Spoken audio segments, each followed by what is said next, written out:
How's it going, guys? So in this video we're going to be taking a look at the GTX 1070 and see how well it can hold up in 2021.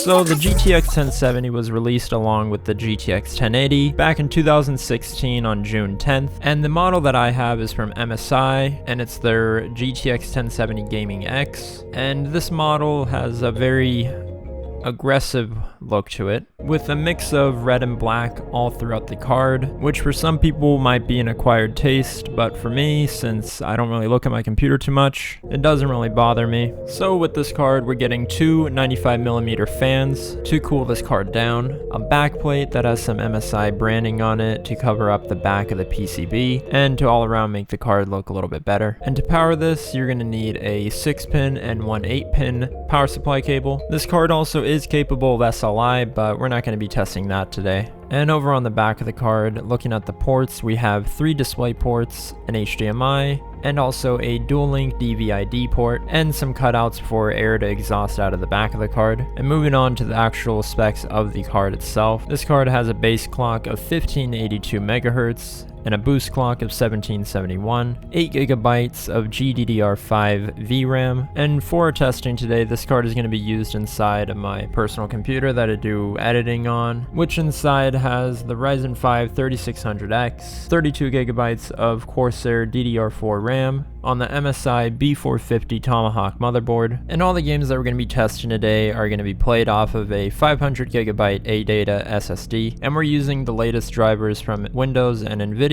as of January 7th. The day that I recorded this, and everything from the processor and of course the graphics card is going to be used at stock settings for this. And just as a quick side note, the results that you're seeing are a little bit different than what you're going to be getting if you have the same setup. Since I only have one computer to record gameplay off of, I was recording while doing the benchmarking. So with these results, expect to see about another 10 to 15 FPS more depending on the game than what you're actually seeing on the screen. So finally, with that all being said, we can take a look at the gameplay. And the first game that we're going to be taking a look at is GTA 5 Online with a mix of medium and high settings at 1080p. So driving around in a busy part of town here, you can see that we're getting on average around 70 FPS, sometimes dipping into the high 60s. And even though our core clock is boosting higher than advertised, the card is still staying around the mid 50s. And now, even while causing some chaos on the streets here, the card does manage to hold 60 FPS, with it sometimes dipping into the 50s. So for GTA, this card definitely is still very viable, and you of course could get better results if you lower down your settings in the game if you don't mind having lower resolution textures and effects. And quickly, just to check how the performance is in single player, we're going around in the same area in the city. The FPS here fluctuates a decent amount, going from 120 all the way down to 100 FPS. But even with the frames dropping like that, it was still a very smooth experience that I didn't really notice. And moving on to the next game, we're going to be trying out Minecraft. First by loading into a single player world, which has no mods, and we have all the settings high instead of the render distance, which I have at 15, since this is the distance that I normally use. And as you can see, the 1070 has no problem on Minecraft. Even with all our settings turned high, we're still able to get an average FPS from 140 to around 180, sometimes going into 200. So if you do have a 120Hz monitor or a 144Hz monitor, you'll be able to fully utilize that monitor with this card if you're going to be playing Minecraft at these settings. Because even with the frame rate changing like that, playing on my monitor set to 120Hz, I didn't notice any stuttering at all, so Minecraft will definitely not have any problems running on this. And let's say if you have a 240Hz monitor and you want to get some more frames out of this, you could easily turn down the settings to all low, which puts our numbers up to 180 and going into the mid 200s at sometimes. So definitely the way I would go if I had a 240Hz monitor and I wanted it to be as smooth as possible. And switching on over to a high pixel game, we're on Sky Wars here with all the settings maxed out and the render distance to 15 again. The lowest FPS that I was getting was somewhere around 200, with the FPS even going upwards into the high 300s. Playing Sky Wars or similar games on a server like this, you're gonna have no problems, unless of course So moving on to our next game, we're going to be taking a look at how this does on Battlefield 1. Playing a game of Conquest with all our settings maxed out. We're getting a very playable frame rate of around the mid 90s, sometimes going into a little bit over 100 FPS, but for the most part you're getting a pretty stable 90 FPS on this game, which of course can be a little bit higher if you decide to turn down your graphics a bit, which is personally what I do since I want to fully utilize the monitor that I have, and lowering down the settings to at least even just high normally gets me around 120 FPS, so that's normally what I go for when I'm not recording. But of course if you wanted it all ultra and you were trying to get 60 FPS only, then this card can definitely take care of that. And now for our next game, we're going to be taking a look at DayZ. With our settings put to a mix of high and medium, we're able to easily get 100 FPS on this game. But as you can see, when shadows start showing up on the screen, it kind of does dip down a bit, but even when shadows come into play, it still all in all was a pretty smooth experience. But in my personal opinion, I would rather go for medium settings on this game, just because the graphics, I really don't feel like they really improve that much or degrade that much when they're lowered. So personally, I would go for setting it all to medium on this, which changes our FPS